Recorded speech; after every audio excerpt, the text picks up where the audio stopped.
वर्ष से वो बैठा हुआ था, उठ के चल नहीं सकता था, कमा नहीं सकता था। वैसे अगर आपके पास कहीं से आने का स्रोत नहीं, पैसा का, कोई बात नहीं, आपका पति ने भाई मेरे पास कुछ तो नहीं है, लंगड़ा ने बोला जो तेरे पास कुछ है उसे दे दे। तो मंदिर में जाने वाले सब लोग जो भी उनका था, कोई सोना, कोई चांदी, कोई हीरा, कोई मोती, कोई पैसे डाल रहा था।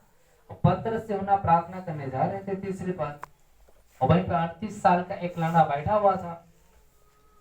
वो कहता तेरे पास है तो कुछ दे दे।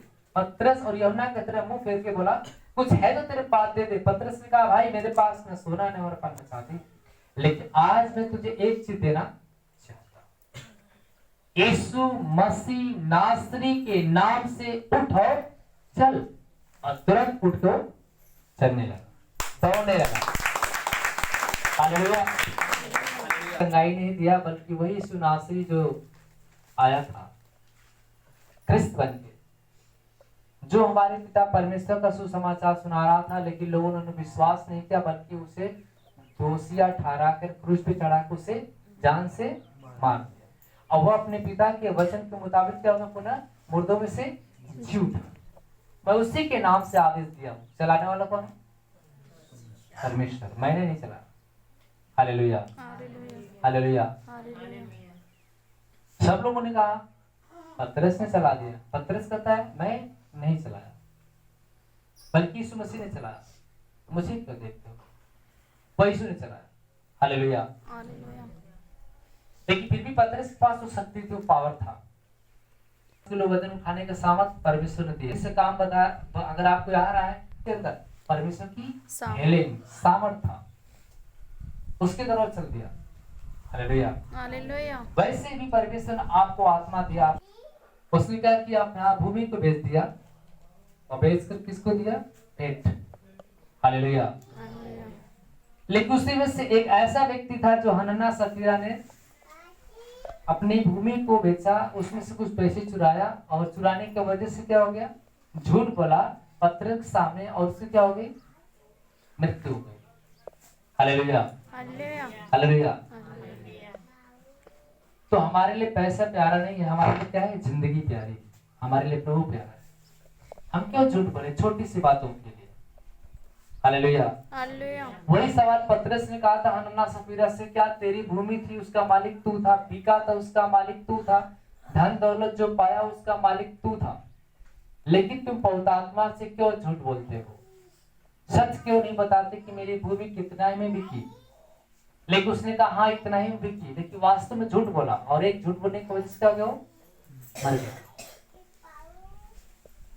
और आपको पता है पैसे से हमारी जिंदगी, तो हम यीशु से झूठ ना बोले, जो हमारे पास वही हम लेकर प्रभु की सेवा में खड़े हो जाए।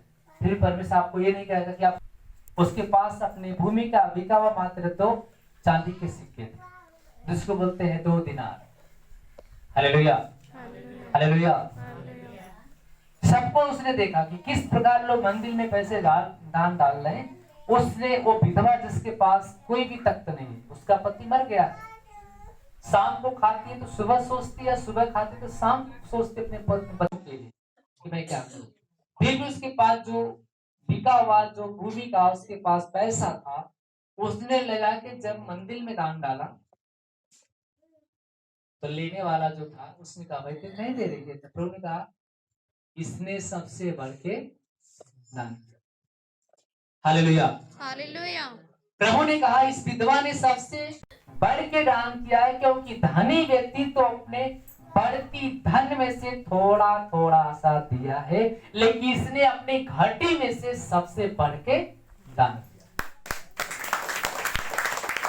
Hallelujah, hallelujah. इसलिए इसको सबसे बढ़ के मिले। Hallelujah, hallelujah.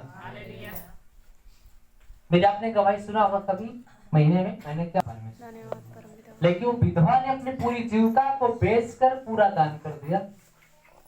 प्रभु ने बोला इसने सबसे बढ़ के दान किया, इसलिए इसको सबसे बढ़ के ही मिलेगा। लेकिन धनवान व्यक्ति तो अपने बढ़ती धन में से थोड़ा सा दिया है, लेकिन विधवा ने सबसे बढ़ के दिया। जो अपने घटी में से देगा उसकी पूर्ति कौन करेगा? परमेश्वर।